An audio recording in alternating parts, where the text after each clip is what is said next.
Noticia en desarrollo en Noticias Caracol.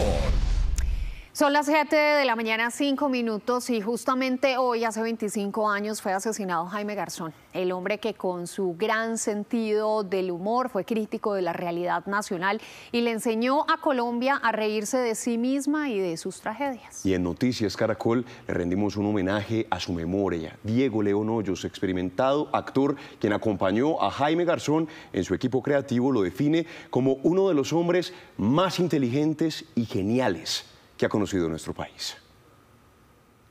San Juan de Sumapaz es una zona de una larga historia política, de un largo sufrimiento. Tenía 26 años cuando Jaime Garzón hizo sus primeras apariciones en televisión. Primero que todo, ¿me repite la pregunta, por favor? En esa época era un joven alcalde de la Bogotá rural que luchaba contra molinos de viento en la localidad de Sumapaz. Su fugaz carrera como administrador público terminó pronto. Llegó el ministro, llegó el ministro. ¿El ministro de qué? Y en 1990, Garzón presentó su primera propuesta en la televisión nacional. Tenemos proyectos de elevar los impuestos. Sociedad era una inteligente parodia de la realidad que vivíamos en esos tormentosos años 90, cuando el país trabajaba en la confección de una nueva constitución. La pinta es lo de menos. El tiempo que los colombianos soportaban el rigor de sus guerras intestinas. Así veía Jaime el conflicto armado. El verdadero problema de la guerra en Colombia es la corrupción. Es que hay muy poquitos que se roban lo de todos. Y este país está muy orgulloso de ti. Yo también, presidente, a pesar de la inflación, la recesión, la inseguridad. Sociedad hacía una cruda pero divertida radiografía del país, una fórmula que cada emisión le robaba una sonrisa a la gente en medio de la hecatombe. Así lo describe su amigo y compañero en esta aventura creativa, el actor Diego León Hoyos.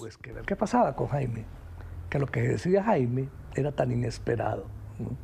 Era tan irreverente, pero de todas maneras tan factible y tan real, que el choque que ocurría en la cabeza de la gente era que se morían de la risa. ¿Puede llevar esas cosas de oro al Congreso? ¿No le da miedo que se las roben allá? No, el Congreso no roba.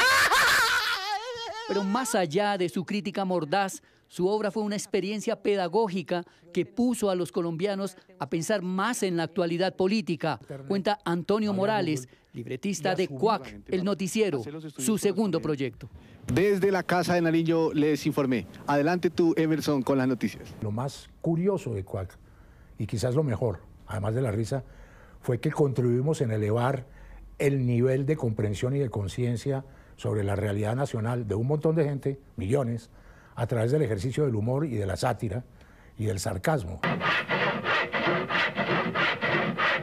Jaime Garzón era un hombre político que utilizó el humor como una herramienta para difundir su aguda visión del mundo, un soñador que nunca dejó de soñar. Yo creo que en unos 20, 25 años, cuando la sensatez de los gobernantes llegue, habrá que pensar en una sola nación, Venezuela, Colombia, Ecuador, Perú, Bolivia, una sola nación. ¿Usted fue el que quitó las propagandas de las hembras buenas, esas de las 10 de la noche? No, yo no sé. Trabajar con Garzón, cuentan sus amigos, era meterse en una locura creativa donde cualquier cosa podía ocurrir.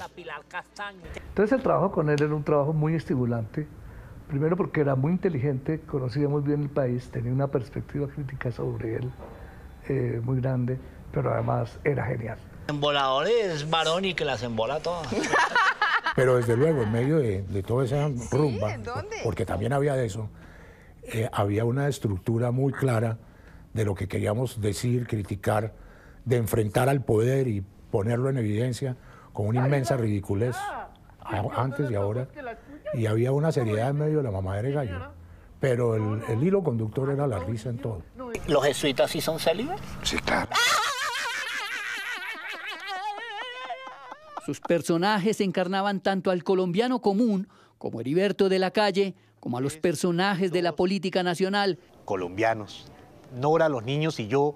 E incluso la irreverencia con el poder castrense. El mando central se permite informar a la opinión pública que... Llevamos mucho tiempo hablando mierda. Antonio recuerda su conversación con el entonces comandante del ejército, general José Manuel Bonet. Me dijo, no hablen de operaciones, esa vaina se llama operativo. Y nos empezó a dar una cartilla mamando gallo el general Bonet, que era un general progresista y chévere, dándonos clases de cómo es el lenguaje militar. Cojan oficio, ala, dejen la cursilería. Ese mundo vestido de mamadera de gallo gravitaba en un país que parecía desmoronarse en medio del conflicto armado. Y Jaime no era indiferente con el dolor ajeno. ¿Y usted es el jefe de prensa de las FARC? No soy el jefe de prensa de las FARC, soy el jefe de prensa suyo aquí en este momento y hábleme pasito. La gente que de verdad lleva el problema encima, como decimos aquí, lleva del bulto, es la gente que está en la mitad y es la que está secuestrada, sufriendo, y las familias afuera. Ese es el problema. Para su círculo de amigos, ese fue el principio del fin, porque no todos interpretaron su gesto humanitario. Inmediatamente fue criticado por la derecha y por la extrema derecha, diciendo que estaba negociando los secuestros, lo cual es totalmente falso. Y en esa especie de ámbito oscuro se fue generando la dinámica de los autores ideológicos de ver en Jaime a un enemigo de ellos y una persona peligrosa. O sea, lo cogen por aquí o lo cogen por allá.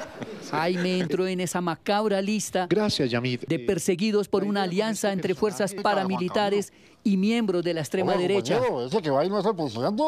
¿Cuál? ¿El del bigotillo? No, el barrigón es el de la toalla verde. Su asesinato provocó un duelo nacional que parece no tener fin, tan inmenso como la impunidad del crimen, cuenta su hermano Alfredo Garzón. Como dice el poeta J. Mario Arbeláez, los asesinos de Jaime continúan dejando la huella fresca de su crimen, porque todos están campantes. Bueno, es un caso de impunidad rampante. Fue un golpe tan duro que muchos aún no se reponen y sienten cada día su ausencia. Este país que es tan violento, que es tan intolerante, ¿no? Este país, no el país, sino quien lo haya hecho, cometió uno de los crímenes más aterradores que puede cometer una organización ciudadana, que es asesinar a una de las personas más luminosas, más inteligentes y más divertidas de todo el conglomerado. Es absolutamente inverosímil que eso haya pasado. No vi por ninguna parte a ninguna de Ciencias Políticas de los Andes ni a ninguna de Comunicación Social de la Ponti. Hoy se cumplen 25 años de su magnicidio y propios y extraños lo recuerdan a su manera, porque para ellos Jaime burló a la muerte. Su recuerdo sigue vivo entre los colombianos. Su hermano lanzó su novela gráfica Garzón, un duelo imposible, un tributo a su memoria. El duelo de Jaime se volvió un duelo colectivo, un duelo de buena parte del país, y es un duelo que es imposible porque cada que asesinan, por ejemplo, un líder social, yo siento que están asesinando a Jaime. Aló. Andrés, ¿qué hubo? ¿Que usted me necesita otra vez?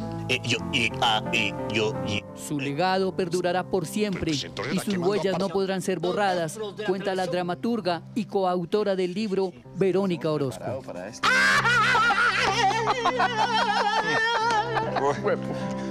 Y ahí uno ve como la siembra de Jaime Garzón y es como una generación comprometida con dar, o sea, citando las palabras de él, darse la pela por la paz. Si se paran, volver a sentarlos. Si fracasa, volver a intentarlo. Entonces siento que reverbera pues como su determinación por la paz. ¿Dijo usted, comandante Manuel? No. Pero sin olvidar que la risa es un remedio infalible. Por ejemplo, ¿usted conoce a Mauricio Vargas, el periodista? Sí. ¡Ese es un huesazo! Yo lo puedo resumir de esta manera. Yo no confío en una persona que no sea capaz de burlarse de sí misma. Jaime le enseñó a este país a burlarse de sí mismo. Mi novio no es así. No, tan huevón, no. En el proceso de la constituyente, Jaime ayudó en la traducción del articulado a las lenguas indígenas. Su hermano dice que su esencia vive en este párrafo. Nadie llevará a nadie por encima de su corazón, ni le hará daño a su persona, así piense o diga diferente.